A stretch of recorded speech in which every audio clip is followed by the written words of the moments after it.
ഉണ്ണിയമ്മേ കുമ്പടി വന്നു. ഡേറ്റ പ്രസിദ്ധീകരിക്കണം. ഇത് ശരിയാണ് എന്ന് നിങ്ങൾ ആവർത്തിച്ച് വാദിക്കുന്നുണ്ടെങ്കിൽ ഈ ഡേറ്റ പ്രസിദ്ധീകരിക്കണം. ഇന്ന് നമുക്ക് ഇവിടെ തന്നെ കൂടാ, എല്ലാം അറിഞ്ഞിട്ട് തന്നെ കാര്യം. ഈ വികസന ചർച്ചയിൽ സർക്കാരിന് വലിയ നേട്ടമുണ്ടായെന്നും വ്യവസായ വകുപ്പിന്റെ സൽപ്രവർത്തനങ്ങളൊക്കെ നാടറിഞ്ഞു, ശശി തരൂരിന് നന്ദി എന്നാണല്ലോ CPM-ഉം സർക്കാരും സ്വീകരിക്കുന്ന നിലപാട്. അങ്ങനെയാണെങ്കിൽ ഏറ്റവും അടിസ്ഥാനമായ കണക്ക് പ്രതിപക്ഷം ഇപ്പോഴും ചോദ്യം ചെയ്യുന്നു. അതെന്തുകൊണ്ട് പരസ്യമാക്കുന്നില്ല സർക്കാർ? അല്ല, കണക്കുകൾ നമ്മുടെ നീതി ആയോഗിന്റെ റിപ്പോർട്ടുകൾ നോക്കിയാൽ കാണാം. നിയമസഭയിൽ വെക്കുന്ന നമ്മുടെ സംസ്ഥാനത്തിന്റെ ധനകാര്യ അവലോകന റിപ്പോർട്ടിലുണ്ട്. C&AG റിപ്പോർട്ട് കഴിഞ്ഞ കൊല്ലത്തത് ഇപ്പതാ നിയമസഭയിൽ വെച്ചിട്ടുണ്ട്. ഈ രേഖകളൊക്കെ കുറേയേറെ ലഭ്യമാണ്.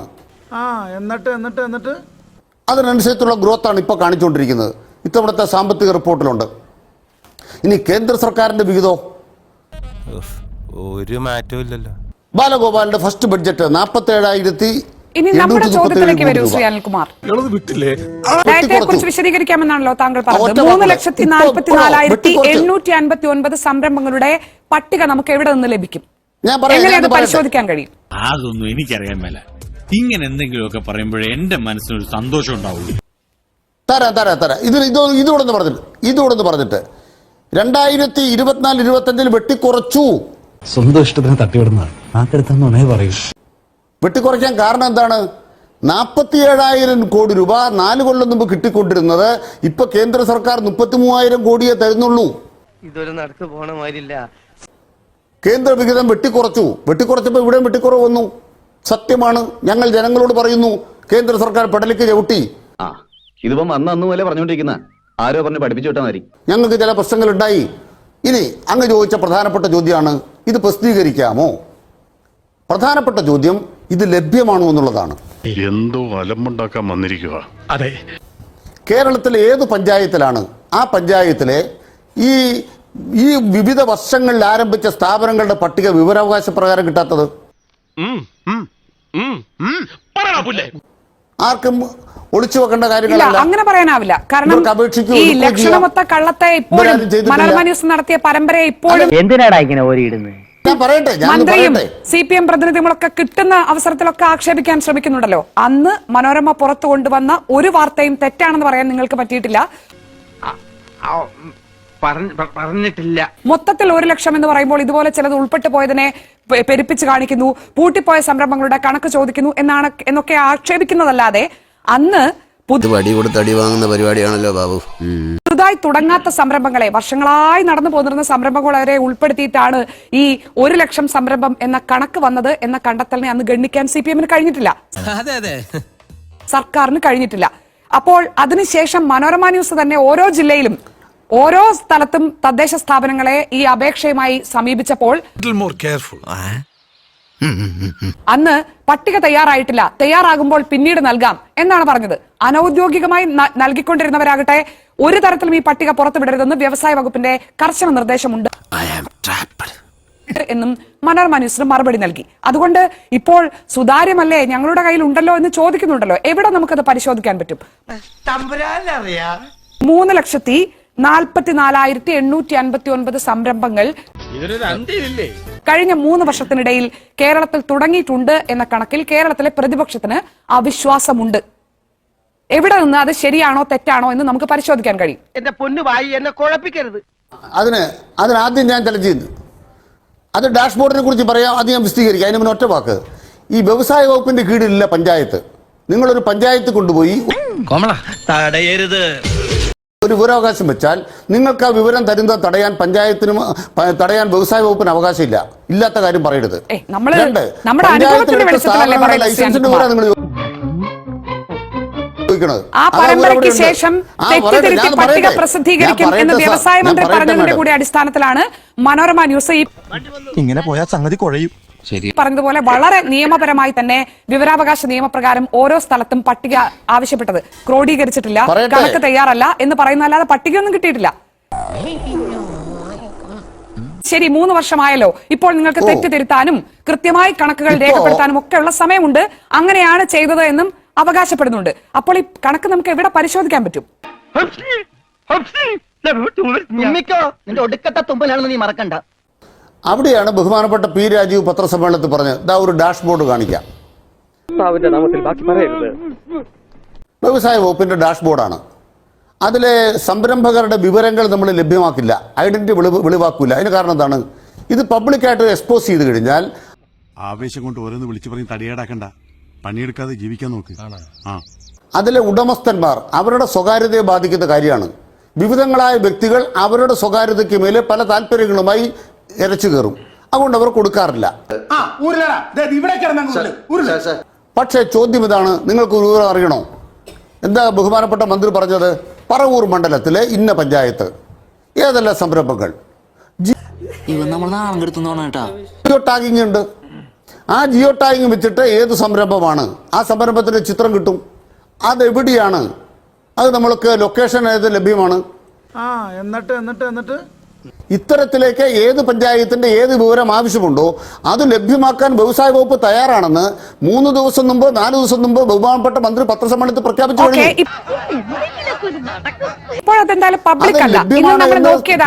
വ്യവസായ വകുപ്പ് പറയുമ്പോൾ അതിന്റെ യൂസർ നെയിമും വ്യവസായ വകുപ്പിലെ ഉന്നത ഉദ്യോഗസ്ഥരുടെ പക്കലാണുള്ളത്. അത് നമുക്ക് എങ്ങനെ പരിശോധിക്കാൻ പറ്റും?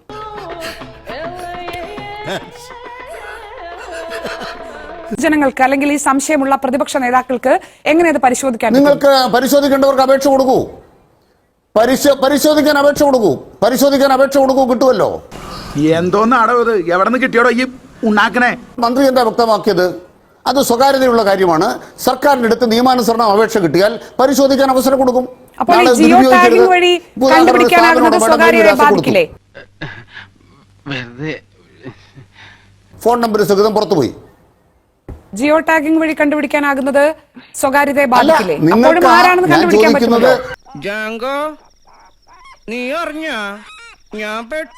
കേരളത്തിലെ ഏത് MLA-ക്കും വ്യവസായ വകുപ്പിനോട് ചോദിക്കാം. MLA-മാർ കേരളത്തിന്റെ പ്രതിപക്ഷ MLA-മാർ 49 പേരുണ്ട്, ആവശ്യപ്പെടട്ടെ. അവർക്കിപ്പോ അതിനെല്ലാം ലഭ്യമാക്കാൻ ബഹുമാനപ്പെട്ട മന്ത്രി തന്നെ പറഞ്ഞു കഴിഞ്ഞല്ലോ. അതുകൊണ്ട് തന്നെ നമ്മുടെ മുമ്പുള്ള തർക്കം എന്താണ്? അതാണ് നമ്മുടെ മുമ്പുള്ള തർക്കം കേരളത്തിൽ വ്യവസായങ്ങൾ ഉണ്ടായില്ലയോ? എവിടെ ഇതൊരു നടക്കി പോണ ലക്ഷണില്ല. ഞാൻ ഇവന്റെ 2 വാങ്ങിച്ചിട്ടേ പോവുള്ളൂ. ഇന്ത്യൻ പ്രധാനമന്ത്രിയുടെ ഈ വ്യവസായ മേഖലയിലെ ബെസ്റ്റ് പ്രാക്ടീസ് ആയിട്ട് ഈ സംരംഭ വർഷം പദ്ധതി അംഗീകരിച്ചത് ബഹുമാനപ്പെട്ട രാജീവ് നമ്മുടെ ചോദ്യം. അതൊന്നും എനിക്കറിയാൻ മേല. ഇങ്ങനെ എന്തെങ്കിലുമൊക്കെ പറയുമ്പോഴേ എന്റെ മനസ്സിനൊരു സന്തോഷം ഉണ്ടാവുള്ളൂ.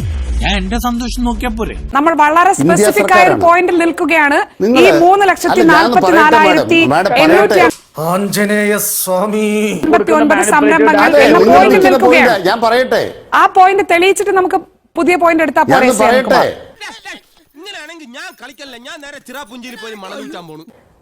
ഞാനൊന്ന് പറയട്ടെ. കേരളത്തിലെ വ്യവസായ വകുപ്പിന്റെ ജോലിക്കാരെ എല്ലാം വേറെ പണിയെല്ലാം നിർത്തി ഇതൊരു നടക്ക് പോണ മാതിരില്ല. പ്രതിപക്ഷത്തെ ബോധ്യപ്പെടുത്താൻ ഇതിന്റെ ലിസ്റ്റ് ഉണ്ടാക്കി ഇവരെ പ്രതിപക്ഷ നേതാവിന്റെ ആഫീസ് കൊണ്ട് ഏൽപ്പിക്കണം. ലിസ്റ്റ് ഉണ്ടല്ലോ. എന്താണോ നമ്മുടെ രാജ്യത്തെ നിയമം, ആ നിയമപ്രകാരം ഞാൻ പറഞ്ഞിട്ടില്ല. ഞാൻ പറയട്ടെ, ഈ രാജ്യത്തൊരു നിയമമുണ്ട്. രാജ്യത്തൊരു നിയമമുണ്ട്. ഇനി മരങ്കേറ്റം തന്നെയാ നല്ലത്. നിങ്ങൾ രണ്ടാളുടെ പരിഹസിച്ചാലും കേരളം തകരില്ല. ഞാൻ രണ്ടാളോടും ചോദിക്കാനുള്ള ചോദ്യങ്ങൾ ചോദിക്കുന്നു. കേരളത്തിന് നേരെയുള്ള ചിരിയാണ്. ശ്രീ അനിൽകുമാർ, അങ്ങനെ വൈകാര്യമാക്കേണ്ട കാര്യമൊന്നുമില്ല. ആൾക്ക് തീരെ വിദ്യാഭ്യാസം വിവരമൊന്നും ഇല്ലേ? വിഡ്ഢിത്തിരെ പറയുള്ളൂ.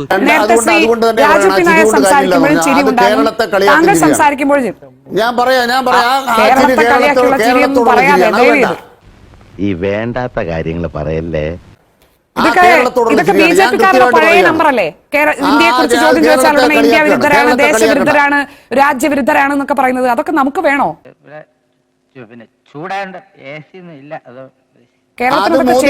ഞങ്ങൾ പറയണത് നിങ്ങൾ കേരളത്തെ പരിഹസിക്കരുത്. അതെങ്ങനെയാണ്? ലിസ്റ്റ് ചോദിക്കുമ്പോൾ താങ്കൾ പറയുന്നത് വ്യവസായ വകുപ്പിന്റെ പണി ഇപ്പോൾ അതല്ല. ഒരു കയ്യബദ്ധം നാറ്റുകരുത്. ഞാൻ ഇത്രയും നേരം പ്രതിപക്ഷത്തോട് ചോദിച്ചത് എന്താണ്? ഈ കണക്ക് തയ്യാറാണെന്ന് വ്യവസായ മന്ത്രി വെല്ലുവിളിച്ചുകൊണ്ടേയിരിക്കുകയല്ലേ? നിങ്ങൾ എന്തുകൊണ്ട് ആ കണക്ക് പരിശോധിക്കാൻ തയ്യാറാകുന്നില്ലെന്നാണ് പ്രതിപക്ഷത്തോട് ചോദിച്ചുകൊണ്ടിരുന്നത്. ബുദ്ധിക്ക് ഒരു 5 പൈസ കുറവുള്ള ആളാ അയാൾ. എന്താ എപ്പോഴാ ചെയ്യണമെന്ന് പറയാൻ പറ്റില്ല. അപ്പോൾ ഇപ്പോൾ താങ്കൾ പറയുന്നു ആ കണക്കെടുത്ത് ലിസ്റ്റ് ഉണ്ടാക്കലല്ല വ്യവസായ വകുപ്പിന്റെ പണിയെന്ന്. കേട്ടാൽ ആരും ചിരിക്കും. അതിനാണ് ഉത്തരം. പറഞ്ഞോളൂ. അതിനാണ് ഉത്തരം. എവിടുന്ന് കിട്ടിയാടോ ഇയാളെ? എന്തുകൊണ്ട് ഒരു പഞ്ചായത്തിലെ കണക്ക് ഫോൺ നമ്പർ മറച്ചു വെച്ചുകൊണ്ട് നിങ്ങൾക്ക് പുറത്തു വിട്ടുകൂടാ? ഒരു പഞ്ചായത്തിലെ, മുനിസിപ്പാലിറ്റിയിലെ പോലും വേണ്ട, ഒരു പഞ്ചായത്തിലെ. ഇവിടെ കേരളത്തിലെ എല്ലാ പഞ്ചായത്തും ഇടതുപക്ഷമല്ല ഭരിക്കുന്നത്. ഈ ഡാറ്റയെ തകർക്കേണ്ടത് ആർക്കാണ്? ഗവൺമെന്റിനെ പൊളിക്കേണ്ടത് ആർക്കാണ്? ഇറ പറയുന്ന നിനക്കില്ലേലും കേൾക്കുന്ന എനിക്കില്ലടാ ഒരു ചളുപ്പ്. ബഹുമാനപ്പെട്ട മന്ത്രി കള്ളമാണ് പറയുന്നതെങ്കിൽ ഇവര് കേരളത്തിൽ എത്ര പഞ്ചായത്ത് ഭരിക്കുന്നുണ്ട്? മുനിസിപ്പാലിറ്റികൾ കൂടുതൽ ഇവരാ ഭരിക്കുന്നത്. എനിക്ക് അറിയാൻ മേലാത്തോണ്ട് ചോദിക്കുക, താൻ ആരുവാ? കേരളത്തിലെ ആകെ മുനിസിപ്പാലിറ്റി 86 എൻ്റെ ഓർമ്മ. അതിൽ കൂടുതൽ മുനിസിപ്പാലിറ്റി ഇവരാ ഭരിക്കുന്നത്. 45 ഇവരുടെ ഇല്ലാന്ന് എൻ്റെ ഓർമ്മ. എന്താ ഒരു മുനിസിപ്പാലിറ്റിയിലെ കണക്ക് ഇവർക്ക് നോക്കാൻ വയ്യാത്തത്? നിങ്ങളതിന് പുറത്തു അവിടെ വിട്ടോ മുനിസിപ്പാലിറ്റിയിലെ ദൂരാവകാശപ്രകാരം കണക്ക്? അപേക്ഷ ഏതെങ്കിലും മുനിസിപ്പാലിറ്റിയിൽ ഇത്രയും വ്യവസായ സംരംഭങ്ങൾ തുടങ്ങിയിട്ടുണ്ട് എന്ന കണക്ക് നിങ്ങൾ പുറത്തു വിട്ടിട്ടുണ്ടോ? തെറ്റാണോ ശരിയാണോ നോക്കണം. തന്നില്ലെന്നാ പറഞ്ഞത്. അയ്യോ എനിക്കിപ്പോ ബോധം പോകും. അതെ അതെ അതെ അവിടെ കൃത്യമായിട്ട് പറയാൻ ആഗ്രഹിക്കുന്നു. ഏതെങ്കിലും തരത്തിൽ സർക്കാർ തെറ്റായ കണക്ക് കൊടുക്കുന്ന സ്ഥാപനമല്ല. പ്രാഥമികമായി സർക്കാരിനെ വിശ്വസിക്കണം. ചാടി എഴുന്നേറ്റ് പഞ്ചായത്ത് ഗ്രൗണ്ട് വഴി 2 റൗണ്ട് ഓടി ഒന്ന് പോടോ. ആ കണക്ക് തെറ്റാണ് എന്ന് സ്ഥാപിക്കണമെന്നുണ്ടെങ്കിൽ അവർക്ക് ആവശ്യപ്പെടാം. ആർക്കാ പരാതി ഉള്ളത്? പരാതി ഉള്ളവർക്ക് ഉന്നയിക്കാം.